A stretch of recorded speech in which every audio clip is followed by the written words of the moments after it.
నమస్తే, welcome to citizens pulse. నేను మీ ఉదయ్.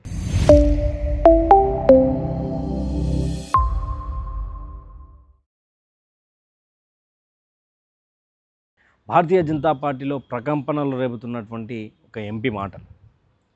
నేను, నాతో పాటు మరో ఇద్దరు. పార్టీ నాయకత్వం మాపై జులుం చేయాల్సినటువంటి అవసరం లేదు. మా నియోజకవర్గాలలో, మా పార్లమెంట్ ఏరియాలలో మేము చూసుకుంటాం, మాది మాకు సంబంధించింది అంటూ కూడా ఒక సీనియర్ నేత, మాజీ మంత్రి, 7 సార్లు ఎమ్మెల్యే అయినటువంటి ప్రస్తుత ఎంపీ ఈటల రాజేందర్ భారతీయ జనతా పార్టీ నాయకత్వంపై మాట్లాడినటువంటి మాటలు. ఆయన మాట్లాడినటువంటి చిట్చాట్లో క్లియర్గా ఆయన చెప్పిండు, రాబోయేటువంటి ఎన్నికలలో మా పార్లమెంట్ సెగ్మెంట్లకు సంబంధించినటువంటి విషయాల్లో మేమే జోక్యం చేసుకుంటాం. దయచేసి పార్టీ నాయకత్వం కొంత దూరం ఉంటే బాగుంటుంది.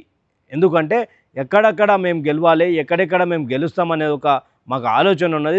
దాంట్లో భాగంగా మేము గెలిచే ప్రయత్నం చేస్తాం. దయచేసి దీంట్లో పార్టీ కనుక ఏలు పెట్టి దాంట్లో కాలు పెడితే మాత్రం పార్టీ ఎక్కడ కూడా గెలిచే అవకాశాలు లేదు అని కూడా ఈటల రాజేందర్ క్లియర్గా మాట్లాడినటువంటి విషయం. ఎందుకు మాట్లాడాల్సి వచ్చింది అనే సందర్భం మాట్లాడుకుంటే, పూర్తి స్థాయిలో ఇక్కడ మున్సిపల్ ఎన్నికల్లో కావచ్చు, సర్పంచ్ ఎన్నికలలో కావచ్చు, తర్వాత నామినేటెడ్ పదవులలో కూడా చాలా వరకు పార్లమెంట్ సెగ్మెంట్ సంబంధించినటువంటి ఎంపీలను కాదని అక్కడ సొంత నిర్ణయాలు తీసుకున్నారనే ఒక అపవాదం కూడా భారతీయ జనతా పార్టీ మీద ఉంది. మరి ఎంతవరకు నిజం ఇది అనేది ఒకసారి ఆలోచించుకుంటే, మున్సిపల్ ఎన్నికలకు సంబంధించినటువంటి విషయంలో కూడా ఈటల రాజేందర్ ఒక క్యాండిడేట్ నిలబెడితే అక్కడ బండి సంజయ్ కూడా కొంతమందిని నిలబెట్టడం, అక్కడ హుజరాబాద్లో బీఆర్ఎస్ పార్టీ కైవసం చేసుకోవడం, ఇవన్నీ కూడా చూసాం.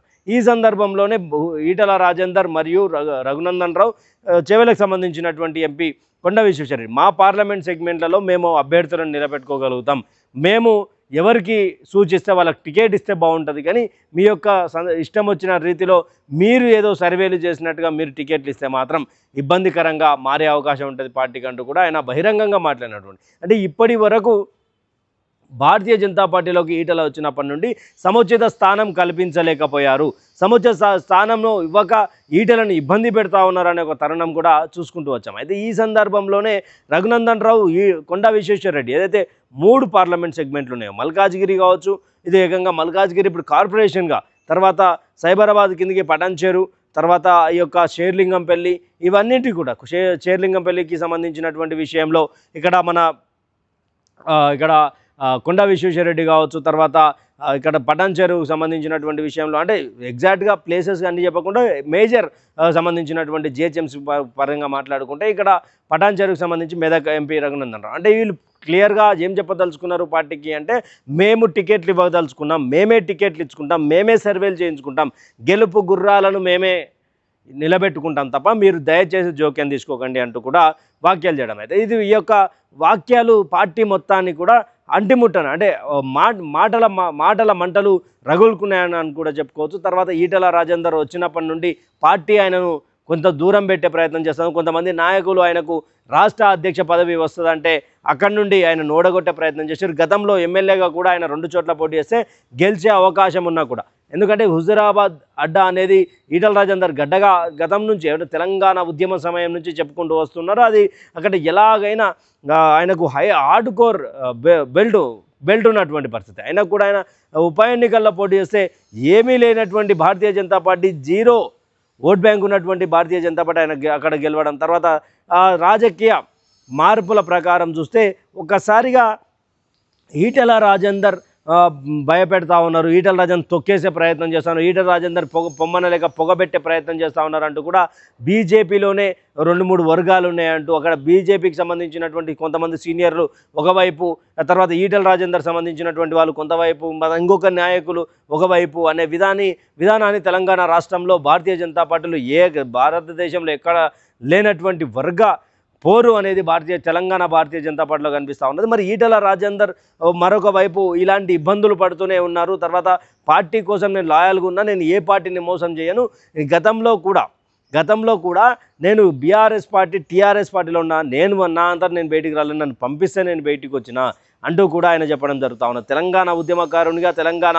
గడ్డ మీద ఒక నాయకత్వం వహిస్తున్న నాయకుడు, నేను పార్టీలు మారే ఆలోచన లేదు అంటూ కూడా ఆయన బహిరంగంగా పలు సందర్భాల్లో ఆయన చెప్పుకుంటూ వచ్చిండు. ఎన్ని కష్టాలైనా ఎన్ని నష్టాలైనా భారతీయ జనతా పార్టీని అధికారంలోకి తీసుకొస్తామంటూ కూడా ఈటల రాజేందర్ చేసినటువంటి వాక్యాలు.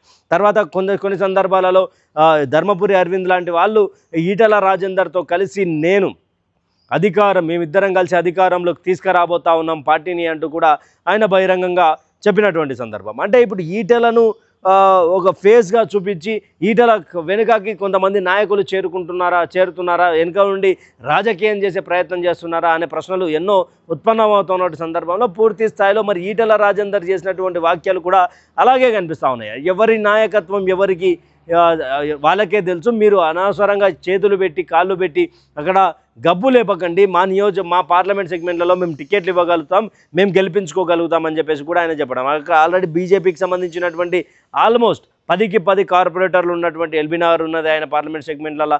తర్వాత కొన్ని సెగ్మెంట్లు ఉన్నాయి. అయితే మరి ఇప్పుడు కొత్తగా ఈ ఔటర్ రింగ్ రోడ్ సంబంధించినటువంటి 27 మున్సిపాలిటీలను కూడా ఇప్పుడు జిహెచ్ఎంసీలో కలపడేవి అన్నిటి కూడా అంటే భారతీయ జనతా పార్టీలో ఒకసారిగా ప్రెస్ మీట్లు పెట్టి బహిరంగంగా మాట్లాడుకునేటువంటి కల్చర్ వచ్చేసిందా అంటే ఎస్, గతంలో బండి సంజయ్ వర్సెస్ ఈటల రాజేందర్ విషయంలో వచ్చింది. తర్వాత అరవింద్ మరికొంతమంది నాయకులు కూడా మాట్లాడడం చూసాం దీని మీద. తర్వాత భారతీయ జనతా పార్టీ ఎక్కడ తెలంగాణ రాష్ట్రంలో ప్రజల సమస్యలపై మాట్లాడకపోవడాన్ని కూడా తెలంగాణ ప్రజలు గమనిస్తున్నారనే కోణంలో అక్కడ హైడ్రా విషయంలో కొంతమంది నాయకులు ఒక విధంగా మాట్లాడుతూ మరికొంతమంది నాయకులు అలా అంటే ఒకటే పడవలో కూర్చొని ప్రయాణం చేయాల్సినటువంటి భారతీయ జనతా పార్టీ నాయకులు 2 పడవల మీద కాళ్ళు పెట్టి ప్రయాణం చేస్తున్నారు అనేది కూడా కొంత ఆరోపణలు ఉన్నాయి భారతీయ జనతా పార్టీ మీద. మరి ఈ యొక్క ఈటల రాజేందర్ మాటలను అంటే ఇక్కడ రామచంద్రరావుని ఉద్దేశించి మాట్లాడారా, లేకపోతే కేంద్ర మంత్రులను ఉద్దేశించి మాట్లాడారా, సీనియర్లను ఉద్దేశించి మాట్లాడారా,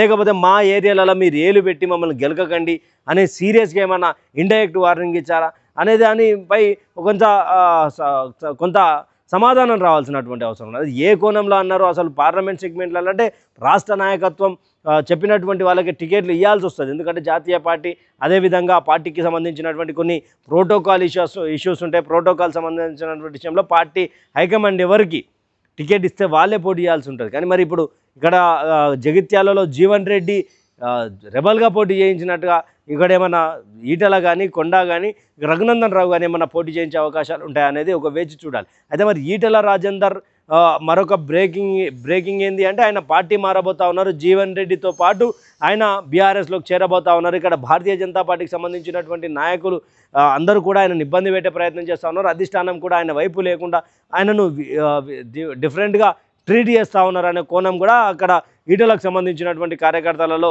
అసంతృప్తి అయితే కనిపిస్తూ ఉన్నది. హుజురాబాద్ అంటే ఈటల అంటే హుజురాబాద్ అన్న విధంగా ఈరోజు ఈటల ఫ్లెక్స్ కనిపించినా కూడా చించివేయాలి, ఈటల ఫ్లెక్స్ కనిపించినా కూడా కనిపించకుండా చేయాలి, ఈటల ఫ్లెక్స్ వేసినా కూడా తీసేసే ప్రయత్నాలు హుజురాబాద్లో జరుగుతున్నాయి. దానికి ముఖ్య కారణం బండి సంజయ్ అంటూ కూడా ఆయనకు సంబంధించినటువంటి ఆరోపణలు చేస్తూ ఉన్నారు కార్యకర్తలు. మరి ఈ యొక్క కోణంలోనే భారతీయ జనతా పార్టీపై ఎలాంటి వాక్యాలు చేస్తే సస్పెండ్ గురైన తర్వాత బయటికి పోవడం ఈజీగా అనే ప్లాన్ నడుస్తూ ఉన్నదా, ఏం జరుగుతూ ఉన్నది భారతీయ జనతా పార్టీ అనేది క్వశ్చన్ మార్క్ అయిపోయింది. ఇన్ని రోజులు 4 గోడల మధ్యలో మాట్లాడుకున్న బయటికి వచ్చినాక 4 గోడల మధ్యలో తన్నుకొని బయటికి వచ్చి 4 కుర్చీల కోసం ప్రెస్ మీట్లు పెట్టినటువంటి భారతీయ జనతా పార్టీ నాయకులు ఇప్పుడు బహిరంగంగా ఇలాంటి వ్యాఖ్యలు చేయడంపై దాంట్లో సీనియర్ నేత తర్వాత మాజీ మంత్రికి చాలా అనుభవజ్ఞుడైనటువంటి ఈటల రాజేందర్ చేయడం చాలా ఆశ్చర్యానికి గురి చేస్తుంది. చూడాలి మరి ఈ యొక్క జిహెచ్ఎంసీ ఎన్నికలలో నాయకులే ఆ పార్టీకి సంబంధించినటువంటి ఎవరైతే నాయకులు కావచ్చు,